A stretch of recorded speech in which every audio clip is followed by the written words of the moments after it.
नमस्ते, मैं आप सबका स्वागत करता हूं। मेरा नाम है विराट राठौर और मैं आईआईटी बॉम्बे से पास आउट हूं। बच्चों, हम पढ़ रहे थे पिछले लेक्चर के अंदर मोशन इन अ प्लेन। हमने पढ़ा था, क्या क्या पढ़ा था हमने? स्केलर और वेक्टर क्वांटिटी के बारे में पढ़ा था, फिर उसका मल्टीप्लिकेशन देखा था, एडिशन देखा था, सब्ट्रैक्शन देखा था।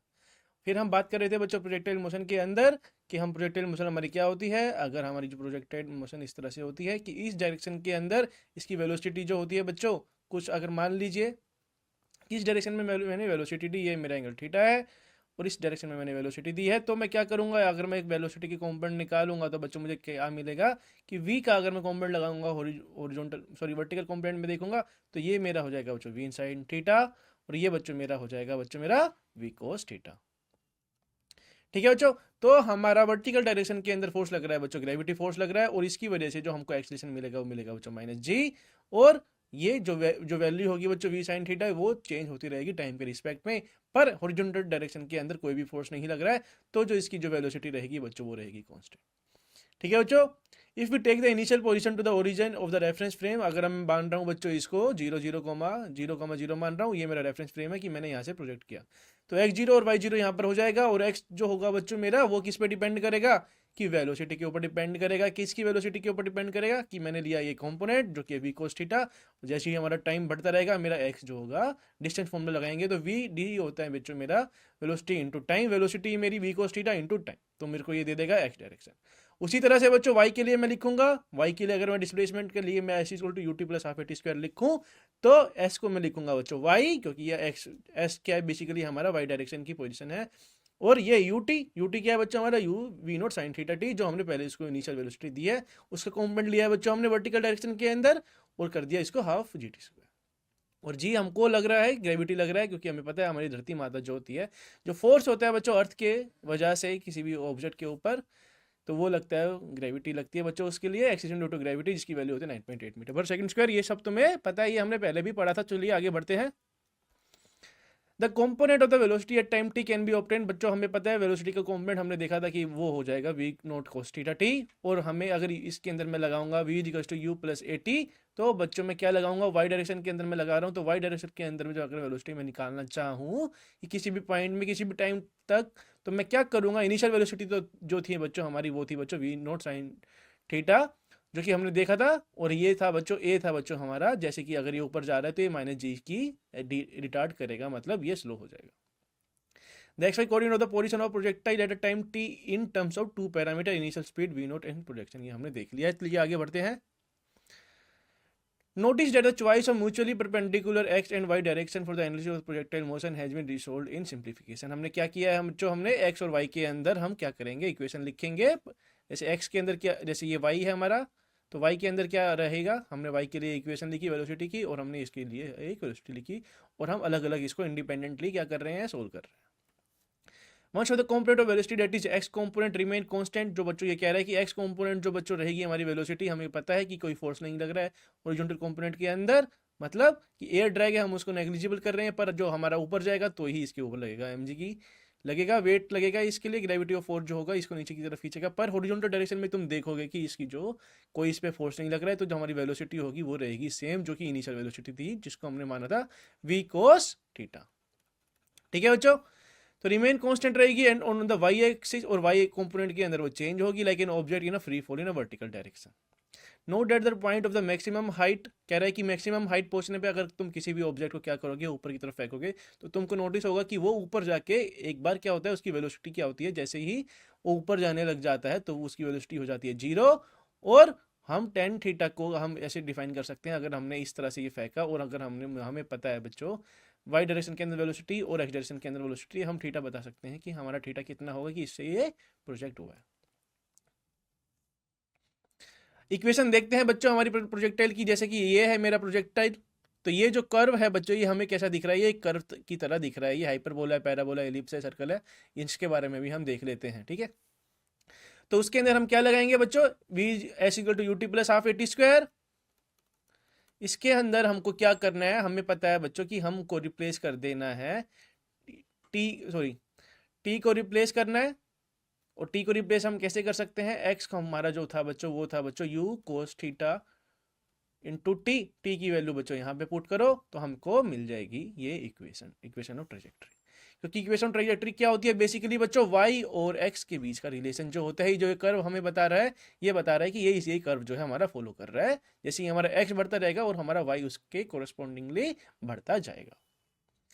Now since g theta naught और वी नोट आर कांस्टेंट, की हमें पता है बच्चों g theta naught v naught जो है हमारी कांस्टेंट है, and in the form of y is equals to a x plus b x square. और ये किस फॉर्म में है बच्चों, अगर मैं टेन थीटा नोट को मान लूँ ए और इसको क्वांटिटी को मान लूँ मैं बी, तो एक क्या लिख सकता हूँ मैं इसको a x plus b x square, जहां पर ए और बी मेरी कांस्टेंट है। तो ये इक्वेशन हमको क्या बताती है, ये इक्वेशन हमको बताती है बच्चों पैराबोला है। अगर तुमको ये इक्वेशन के बारे में नहीं पता लग रहा है कि ये पैराबोला कैसे हुई, तो इसके बारे में तुम पढ़ोगे कोऑर्डिनेट ज्योमेट्री के अंदर अपने 11th क्लास या 12th क्लास के अंदर। चलिए आगे बढ़ते हैं। ये बच्चों हमारा है प्रोजेक्टाइल केस, किसके अंदर क्या हो रहा है हम देखेंगे। तो अगर हम नोटिस करेंगे कि हमारी जो वाई डायरेक्शन के अंदर वेलोसिटी है वो धीरे धीरे क्या हो रही है, चेंज हो जा रही है। पर एक्स डायरेक्शन के अंदर हमेशा वो क्या है, वी नोट एक्स है, वी नोट एक्स है, वी नोट एक्स है, वी नोट एक्स है। और देखिए बच्चों हमको क्या देखने को मिल रहा है कि जो हमारी एक्स डायरेक्शन के अंदर वेलोसिटी है, कि इधर भी ये, इधर भी इस तरफ है, इधर भी इस तरफ है, इधर भी इसका जो है डायरेक्शन इधर है, अभी भी इसका डायरेक्शन इधर है, और अभी भी इसका डायरेक्शन इधर है। और वैल्यू भी जो है इसकी बच्चों सेम है हर टाइम पे, ठीक है। तो मतलब एक्स डायरेक्शन के अंदर हमारा कोई जो है वेलोसिटी चेंज नहीं हो रहा है। पर वाई डायरेक्शन के अंदर क्या हो रहा है बच्चों, जो हमारा है वी नोट वाई, फिर वाई वी वाई, फिर वाई जो है हमारा जीरो हो गया। और तुम देख सकते हो कि इसका जो डायरेक्शन है बच्चों वो क्या है, पहले ऊपर है, वो इधर भी ऊपर है, इधर है ही नहीं डायरेक्शन, और इधर नीचे है और इधर नीचे है। तो इसके अंदर वाई डायरेक्शन के अंदर हमारी वेलोसिटी जो है चेंज हो रही है और अपना डायरेक्शन भी चेंज कर रहा है। चलिए बच्चे आगे बढ़ते हैं। तो अब देखते हैं बच्चों टाइम कितना लगेगा, टाइम कितना लगेगा, हमसे पूछ रहा है कि टाइम कितना लगेगा इसको यहां से लेके यहां तक आने का। ये कैसे निकालेंगे, तो देखते हैं। टाइम ऑफ मैक्सिमम हाइट, देखिए कि या तो देखिए यहां पर पहुंचने के लिए इसको कितना टाइम लगेगा, इसके मैक्सिमम हाइट को। ये क्या होगा बच्चों, इसके पूरे का बच्चों ये सिमेट्रिक है, और इसके पूरा टाइम मैं निकाल लूँ तो मैं इसका आधा भी कर दूँ। अगर मान लीजिए यहाँ से लेके यहाँ तक ये टाइम मिला मुझे, वो टी मिला, तो यहाँ से यहाँ तक का कितना टाइम होगा कि इसको मैक्सिमम हाइट पहुँचने के लिए, वो हो जाएगा बच्चों टी/2। तो अगर मैं वैल्यू पुट करूँ, how much time does the projected take to reach the maximum height, तो हमसे पूछ रहा है कि कितना टाइम लेगा वो मैक्सिमम हाइट को पहुँचने के लिए। तो हम क्या करेंगे, इसके अंदर मैं लगाऊंगा वाई डायरेक्शन के अंदर मैं लगा दूंगा एक इक्वेशन, और क्या लगाऊंगा वी वाई मतलब वाई डायरेक्शन के अंदर वेलोसिटी किया है v equal to u plus a t से मैं लगाऊंगा, जिसके अंदर हमारा u है v naught sine theta t. अगर हमने इसको v से प्रोजेक्ट किया है और ये एंगल थीटा बना रहा है, तो हमको पता है कि वर्टिकल कंपोनेंट के अंदर वेलोसिटी होती है बच्चों v साइन थीटा। तो यहाँ पे v equals to u minus a t. ए बच्चों हमारा माइनस जी, क्योंकि ये ऊपर जा रहा है और रिटार्ड हो रहा है, तो माइनस जी करेंगे हम यूज। तो यहाँ से हमको पता है कि मैक्सिमम टाइम पे बच्चों जैसे ये ऊपर पहुंच जाएगा तो इसकी वेलोसिटी क्या हो जाएगी, जीरो वाई डायरेक्शन के अंदर, और ये पर हॉरिजॉन्टल डायरेक्शन के अंदर इसकी वेलोसिटी रहेगी। तो मैं इसको क्या कर दूंगा, पुट कर दूंगा इसको जीरो, यहाँ से मेरा आ जाएगा टाइम। ठीक है बच्चों, एकदम सिंपल था ये। और इसी का अगर मैं 2 से मल्टीप्लाई कर दूंगा बच्चों, तो मेरे पास आ जाएगा टोटल टाइम, मतलब टोटल टाइम ऑफ फ्लाइट की कितना जो है हमारा ऑब्जेक्ट जो है, जो प्रोजेक्टाइल है जो हमारी, कितनी देर तक वो हवा में रहा, कितना उसने टाइम ट्रेवल किया। ठीक है बच्चों, the total time during with the projectile is flight can be obtain, तो उसको हमने पुट किया जीरो और हमने मल्टीप्लाई कर देंगे तो हमें मिल जाएगा बच्चों 2u साइन थीटा बाई जी। तो ये बच्चों याद रखना कि ये होता है बच्चों सिमेट्री की वजह से, ये क्या होता है सिमेट्री ऑफ द पैराबोला की वजह से जो होता है हमारा मैक्सिमम हाइट के लिए, वो होता है बच्चों डबल होता है total time of flight. Horizontal range of projectile, range क्या होता है बच्चा, हमारी रेंज होती है कि इतना डिस्टेंस जो है, अगर ये है मेरा ए और ये है मेरा बी, तो हमसे पूछ रहा है कि ए और बी का डिस्टेंस कितना है। तो horizontal distance travel by the projectile from the initial x equal to 0 y equal to 0, मान लेते हैं इसको 0,0। तो बच्चों इसको हम कैसे निकालेंगे, बेसिकली हमको पता है टाइम हमने निकाला था, टाइम हमको पता है बच्चों, टाइम हमको पता है, और हमको पता है बच्चों कि क्या एक डायरेक्शन में वेलोसिटी हमें पता है। तो मैं क्या करूंगा, इस डायरेक्शन में तो हमको रेंज निकालना है ना बच्चों, रेंज क्या होगा बच्चों, ये डिस्टेंस क्या होगा, distance equals to velocity into time. तो हमें पता है वेलोसिटी क्या होती है बच्चों, वेलोसिटी थी इस डायरेक्शन के अंदर v cos theta T, time हमको पता है, हमने निकाला था टाइम ऑफ फ्लाइट, तो उससे मल्टीप्लाई कर देंगे, जो कि होता है बच्चों हमारा 2u साइन थीटा बाय जी। तो यहाँ से हमारा रेंज की वैल्यू आ जाएगी। ठीक है बच्चों, v not cos theta multiply by time of flight, total time of flight था हमारा 2u साइन थीटा बाय जी, तो यहाँ से हमारी रेंज की वैल्यू आ जाएगी बच्चों। ठीक है, चलिए आगे बढ़ते हैं। This show that the given projection velocity v naught r is the maximum और कह रहा है कि रेंज मैक्सिमम कब होगी, जब हमारा साइन टू थीटा बच्चों, जैसे इस केस के अंदर हम देखें कि हमने क्या किया, वी नोट कोस थीटा इसको मल्टीप्लाई किया, तो यहाँ से cos theta into sine theta, या मतलब two cos theta sine theta को मैं लिख सकता हूँ sign to theta.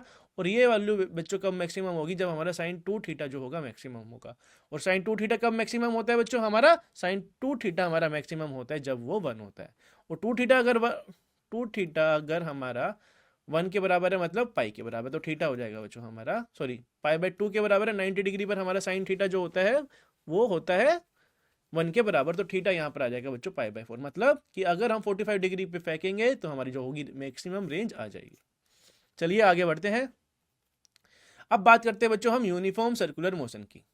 Uniform circular motion मतलब कि जैसे कि अगर हमारा जो ऑब्जेक्ट है, मैंने ऑब्जेक्ट फॉलो सर्कुलर पाथ की, अगर कोई भी एक सर्कुलर पाथ फॉलो कर रहा है और ये पाथ फॉलो कर रहा है, जो इसकी जो स्पीड है बच्चों, यहाँ से ये मान लीजिए कि इसकी जो स्पीड जो है वो है कांस्टेंट, तो उसको मैं क्या बोलूंगा, अगर ये कांस्टेंट है तो उसको मैं बोलूंगा बच्चों यूनिफॉर्म सर्कुलर मोशन की, ये यूनिफॉर्म सर्कुलर मोशन के अंदर मूव हो रहा है। जैसे कि हमारा फैन होता है बच्चों, हम क्या करते हैं, हम हमारे रेगुलेटर के अंदर सेट कर देते हैं 1 2 3 4, हमारी स्पीड हम सेट कर देते हैं, तो जैसे हम 2 पे करते हैं तो वो 2 की स्पीड से ही घूमने लग जाता है, ना कि वो ऐसे वेरी करती है उसकी स्पीड। तो ये हो जाता है कि हमारा यूनिफॉर्म सर्कुलर मोशन का ये केस हो सकता है अच्छे वाला। The word uniform refer to the speed which is uniform constant throughout the motion. कह रहे हैं कि यूनिफॉर्म जो होता है हमारा क्या रेफर करता है कि कांस्टेंट रहे हुए उसका मोशन टाइम के बाद में, मतलब टाइम के रिस्पेक्ट में। Suppose an object is moving with uniform speed v in circle of radius r, जैसे कि हमने इस केस के अंदर देखा कि ये r से घूम रहा है। Since the velocity of the object is changing, जो हमारी वेलोसिटी होती है बच्चों वो चेंज होती रहती है, क्योंकि हमें पता है वेलोसिटी जो हो रही है इधर कभी जा रही है बच्चों, इधर कभी जा रही है बच्चों, इधर कभी जा रही है बच्चों, इधर, तो इसका डायरेक्शन जो होता है वो हमेशा चेंज होने लग जाता है। द ऑब्जेक्ट अंडरगो, तो इसीलिए बच्चों जो हमारा जो एक्सीलरेशन की जो चेंज हो रहा है बच्चों डायरेक्शन, इसीलिए जो हमारे अंदर आता है एक एक्सीलरेशन जिसे हम बोलते हैं centripetal acceleration. Let us find the magnitude and the direction of the acceleration r and r dash with the position vector v. तो बच्चों ये है कुछ इस तरह से, हम अगर ग्राफ देखें इसका कि ये है बच्चों मेरा सी और ये है बच्चों मेरा पी डैश, ये बच्चों है मेरा पी। तो बच्चों ये क्या हो रहा है, ये सर्कुलर मोशन के अंदर जा रहा है, ये पी से जा रहा है ये बच्चों पी डैश की तरफ, मान लेते हैं ये वी वेलोसिटी है और यहाँ पर वी डैश, और इसको मैं मान लूँ बच्चों आर डैश और इसको मैं मान लूँ आर डैश, तो यहाँ से मुझे एंगल जो मिलेगा बच्चों ये हो जाएगा, इसको मैं मान लेता हूँ बच्चों डेल्टा है आर। तो यहाँ से हम देख सकते हैं बच्चों कि यहाँ से क्या हो रहा है, बेसिकली जैसे ही ये यहाँ से इस पोजीशन पे आएगा पी से पी डैश की तरफ, तो हमारा एंगल कुछ होगा चेंज, जिसे हम बोलते हैं बच्चों एंगुलर डिस्प्लेसमेंट भी हम इसको बोलते हैं, क्योंकि सर्कुलर मोशन के अंदर क्या होता है वो डिपेंड करता है कि हमारा कि कैसे जो है हमारा जो है जो हमारा एंगल जो है वो कितना ज़्यादा बढ़ रहा है।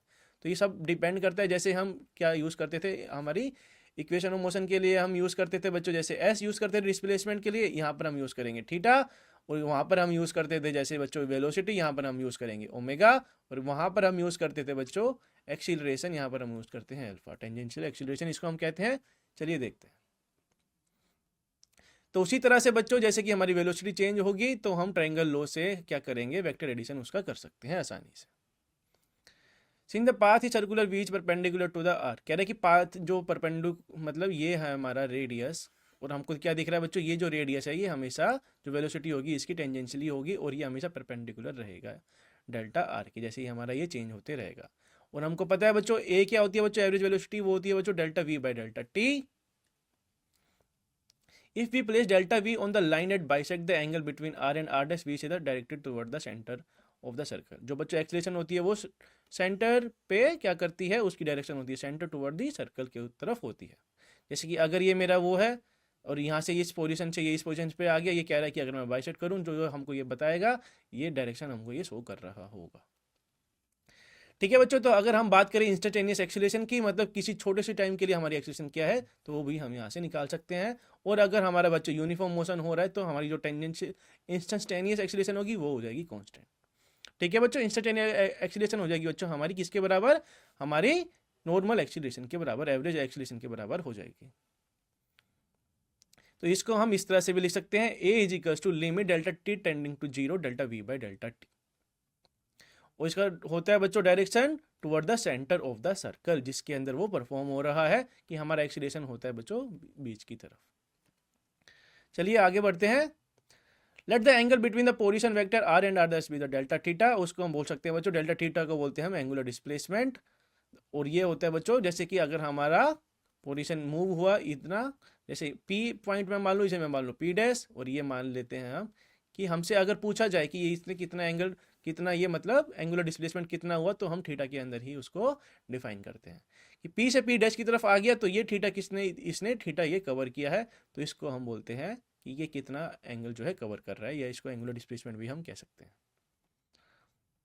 ठीक है बच्चों, और इसी तरह से एक्सीलरेशन को मैं लिख सकता हूँ delta v by delta t, limit delta t tending to zero, v delta r by delta t, और v by r limit delta r by delta t. इस तरह से मैं इसको लिख सकता हूँ, जो कि है हमारी एक instantaneous acceleration. Delta t small, delta theta is also small, and then the arc p p dash can be approximately taken to be delta r.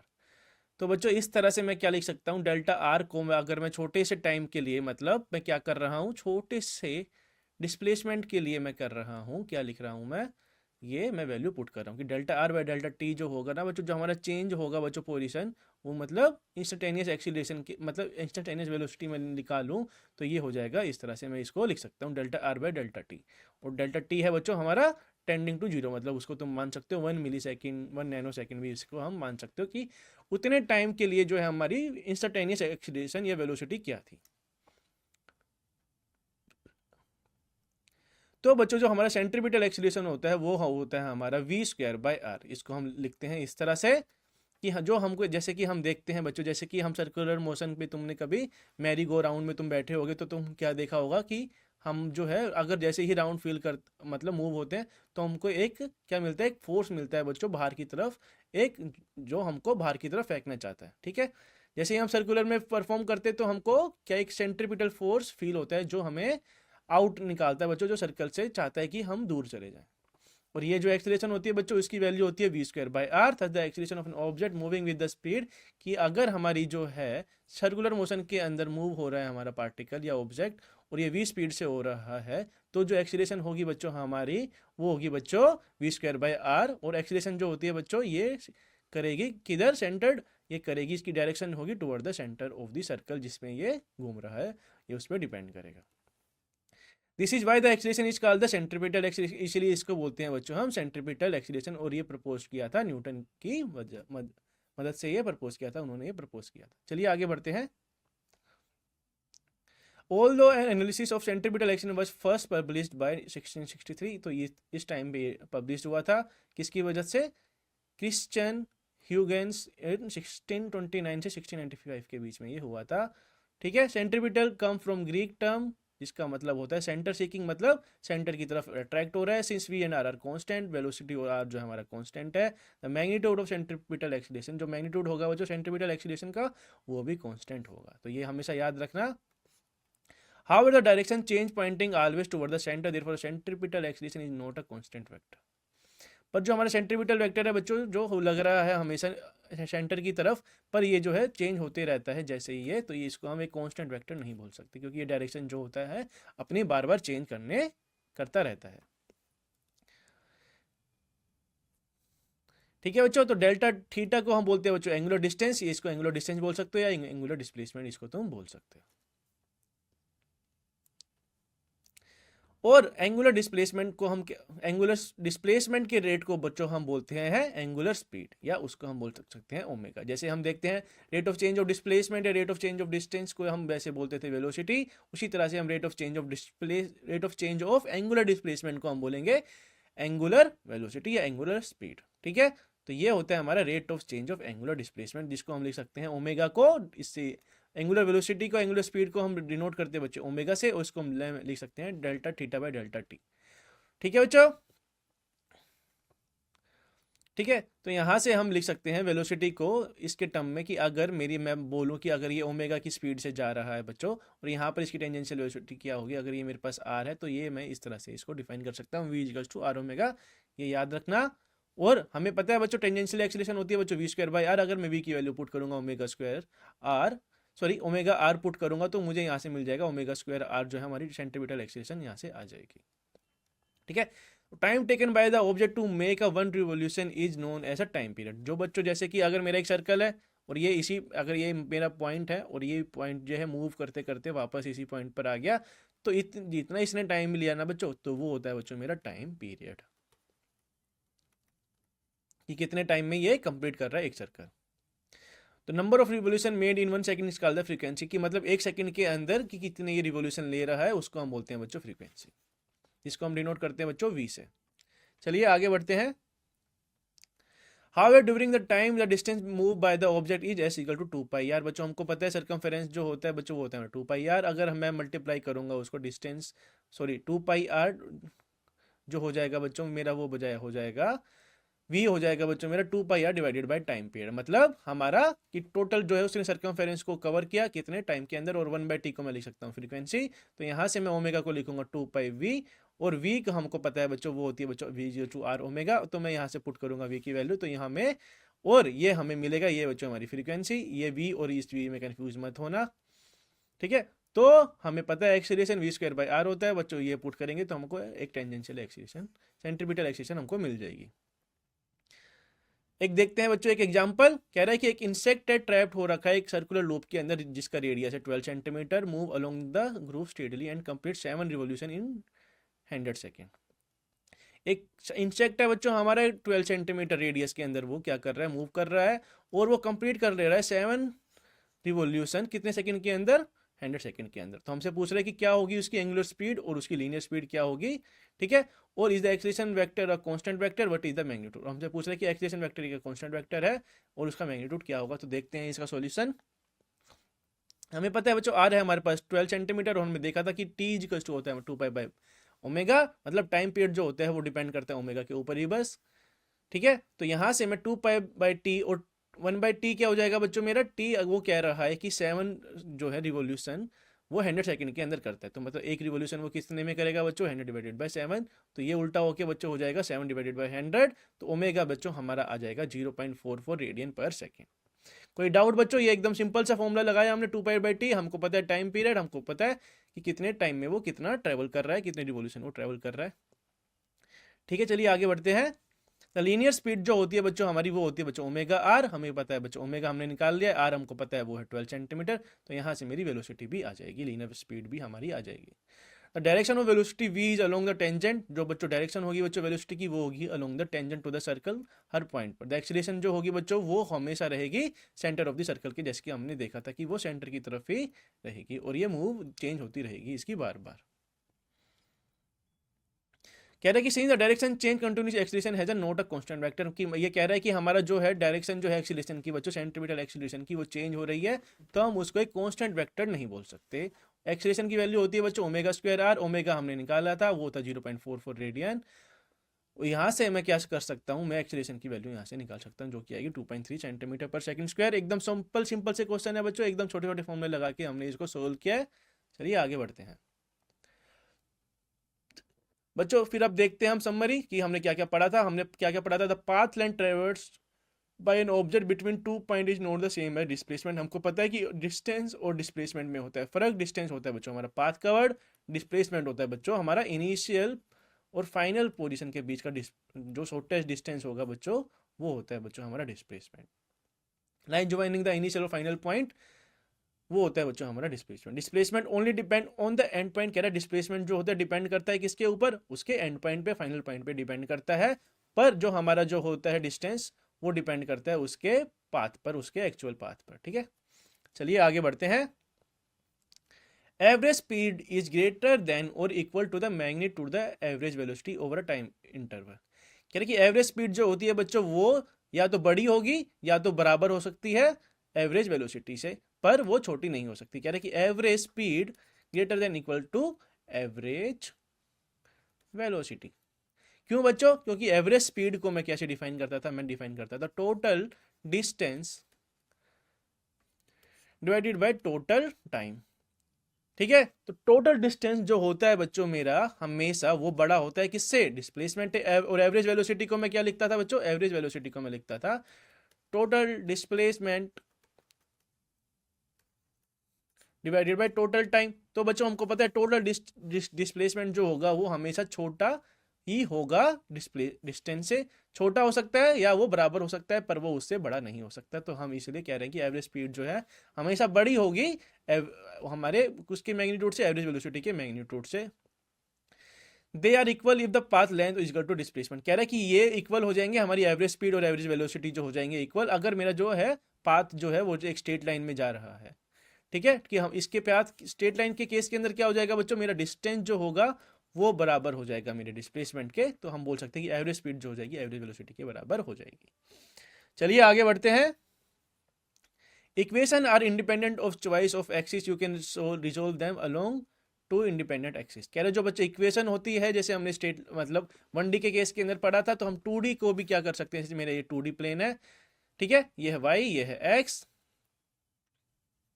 तो मैं क्या करूंगा, अगर जैसे कि मेरा पार्टिकल जो ऐसे मूव हो रहा है, कि मैं क्या करूंगा कि अलग अलग इंडिपेंडेंट में एक 1D में इनको ब्रेक कर लूंगा, x डायरेक्शन के अंदर, y डायरेक्शन के अंदर। मैं x डायरेक्शन के अंदर मैं वेलोसिटी लिखूंगा, जैसे कि अगर मान लीजिए v equals to u plus, अगर मान लीजिए कि ये स्पीड से जा रहा है, कि x डायरेक्शन के अंदर जा रहा है, जैसे हमने प्रोजेक्टिल के केस में देखा था कि ये क्या होता था, ये जा रहा था v कोस थीटा से, अगर हमने प्रोजेक्ट किया उसको थीटा से, और ये मान लीजिए ये v साइन थीटा से जा रहा है। तो इसी तरह से हमने क्या कर सकते हैं, हम अलग अलग इनकी इक्वेशन लिख सकते हैं, इंडिपेंडेंट एक्सिस हम ले सकते हैं, 1D के केस के अंदर हम इसको रिसोल्व कर सकते हैं, और वैसे ही हम 3D का केस हो हम हमारे पास, तो भी हम इसको चेंज कर सकते हैं, 1D के अंदर ही हम इसको सोल्व कर सकते हैं। ठीक है बच्चों, तो हम इंडिपेंडेंट इक्वेशन सोल्व कर सकते हैं, ना कि हमको साथ साथ भी इनको सोल्व करना है। ठीक है, चलिए आगे बढ़ते हैं। Kinematic equation for uniform acceleration do not apply uniform circular motion. कह रहे कि काइनेमेटिक इक्वेशन जो बच्चों यूनिफॉर्म सर्कुलर मोशन, उसका मतलब ये नहीं होता है कि अगर वो यूनिफॉर्म सर्कुलर मोशन के अंदर जा रहा है, इसका मतलब ये नहीं है कि वो यूनिफॉर्म सर्कुलर मोशन भी परफॉर्म कर रहा है। मैग्नीट्यूड ऑफ एक्सीलरेशन कांस्टेंट, अगर मैग्नीट्यूड ऑफ एक्सीलरेशन कांस्टेंट है, हमने देखा था बच्चों जो मैग्नीट्यूड होता है वो था हमारा v²/r, और वो डायरेक्ट था बच्चों सेंटर की तरफ, और पर इसका जो है डायरेक्शन जो है बार बार चेंज होते रहता है, तो इसका हमें कांस्टेंट वेक्टर नहीं बोल सकते, ये हमने देखा था। ठीक है बच्चों, कि कह रहा है कि kinematic equation of uniform acceleration, कि अगर कह रहा है कि अगर हमारे पास काइनेमेटिक इक्वेशन और उसके पास है यूनिफॉर्म एक्सीलरेशन, इसका मतलब ये नहीं है कि वो यूनिफॉर्म सर्कुलर मोशन के अंदर परफॉर्म कर रहा है। क्यों बच्चों, क्योंकि एक्सीलरेशन का मतलब क्या होता है कि एक्सीलरेशन हो रहा है तो हमारी जो वेलोसिटी है वो इंक्रीज होती रहेगी। अगर मान लीजिए कि उसके बाद टेंजेंशियल वेलोसिटी है या सेंटीमीटर सॉरी टेंजेंशियल वेलोसिटी है, एंगुलर वेलोसिटी ज़्यादा है, और उसका जो यूनिफॉर्म एक्सीलरेशन भी है, तो हमारा क्या है, जैसे धीरे से टाइम बढ़ते जाएगा, हमारा वेलोसिटी हमारी जो है एंगुलर वेलोसिटी वो बढ़ती जाएगी, तो हम क्या बोलेंगे कि ये सर्कुलर मोशन नहीं है। ठीक है, तो हमने देखा था मैग्नीट्यूड जो होता है हमारा एक्सीलरेशन का वो होगा कांस्टेंट, पर जो डायरेक्शन है वो हमेशा बदलते जा रही है। चलिए आगे बढ़ते हैं। Resultant velocity of an object subjected to the two velocity v1 v2 is v1 plus v2। अगर मान लीजिए अगर हम मेरे को रिजल्टेंट वेलोसिटी बतानी है बच्चों, ठीक है, resultant velocity of an object subject to velocity, अगर मान लीजिए मेरे पास दो वेलोसिटी है बच्चों, जैसे कि एक v x i कैप और v y j कैप, तो अगर मैं इसको पूरा लिखना चाहूँ बच्चों कि इन दोनों इक्वेशन को मैं लिखना चाहूँ, तो मैं लिख सकता हूँ v x i cap v y j cap. तो मैंने क्या किया, अलग अलग अलग अलग एक्सिस के अलोंग, मतलब मैंने क्या किया, इनको कर दिया आई जे कैप, आई कैप, जे कैप और के कैप के अंदर मैं इनको ब्रेक कर सकता हूँ, और साथ ही मैं इनके इक्वेशन को लिख सकता हूँ। Don't confuse it with the velocity of object 1 relative to the object 2। तो बच्चों v1 2 को मैं क्या लिख सकता हूँ, velocity of 1 minus velocity of 2। ये बच्चों हमारा वेक्टर का साइन है, ये ऐसा नहीं है कि 1 रिलेटिव टू द ऑब्जेक्ट 2 के रिलेटिव है, ये है बच्चों मेरी वेलोसिटी v1 और v2 के। ठीक है, जैसे अगर ये मेरा v1 है और ये है v2, ये मेरा वेक्टर है और ये मेरा v2 है, तो हम क्या कर रहे हैं, अगर ये मेरा v1 है, ये मेरा v2 है, और ये अगर पॉजिटिव है बच्चों v2, तो ये हो जाएगा बच्चों नेगेटिव, तो ये हो जाएगा बच्चों हमारा रिजल्ट है, तो v12 हमारा हो जाएगा ये बच्चों। ठीक है, चलिए आगे बढ़ते हैं। कह रहे resultant acceleration of an object in a circular motion is toward the centre only if the speed is constant. कह रहे जो रिजल्टेंट एक्सीलरेशन होती है ना बच्चों हमारे पास, जो एक ये बच्चों मेरे पास है सर्कल के अंदर ये परफॉर्म कर रहा है, तो हमने देखा था एक्सीलरेशन की वैल्यू होती है बच्चों v²/r। कह रहा है कि अगर v की वैल्यू जो है बच्चों हमारी कांस्टेंट है, तो ही जो मैं बोलूंगा ना, अगर तो ही मैं बोलूंगा कि जो मेरा जो एक्सीलरेशन है वो टुवर्ड सेंटर की तरफ है। अगर ये ऐसा नहीं है बच्चों, v मेरा वेरी कर रहा है, तो मैं ऐसा नहीं बोल सकता हूँ कि जो इसका जो है सेंटर जो होगा, इसका जो डायरेक्शन होगा हमारे एक्सीलरेशन का, रिजल्टेंट एक्सीलरेशन का, वो होगा सेंटर की तरफ। तो ये बच्चों याद रखना। चलिए आगे बढ़ते हैं। कह रहा trajectory of an object motion depend on both the acceleration acting on the object the initial condition of the position velocity. कह रहे कि जो ट्रैजेक्टरी होती है बच्चों ऑब्जेक्ट की जिसको हम फेंक रहे हैं, जैसे प्रोजेक्ट कर रहे हैं, जैसे कि अगर इस केस के अंदर अगर हमने एक फुटबॉल रखी है बच्चों सरफेस के ऊपर, हमने क्या किया, किक किया इसको, तो ये इस तरह से ये मूव कर जाएगा, ठीक है। और मान लीजिए ये एक मेरे पास है टावर और मैंने क्या किया, एक बॉल को सीधा वेलोसिटी दे दी बिना किसी एंगल के, तो ये ऐसे ये ट्रैजेक्टरी मूव करेगा। तो ये डिपेंड किस किस पे कर रहा है बच्चों, इनिशियल कंडीशन पे डिपेंड कर रहा है, ठीक है। तो ये एक्सीलरेशन पे भी डिपेंड करेगा और इनिशियल कंडीशन पर भी डिपेंड करेगा, ठीक है बच्चों। तो चलिए बच्चों आज के लिए इतना ही, हम मिलते हैं नेक्स्ट लेक्चर में। Thank you very much.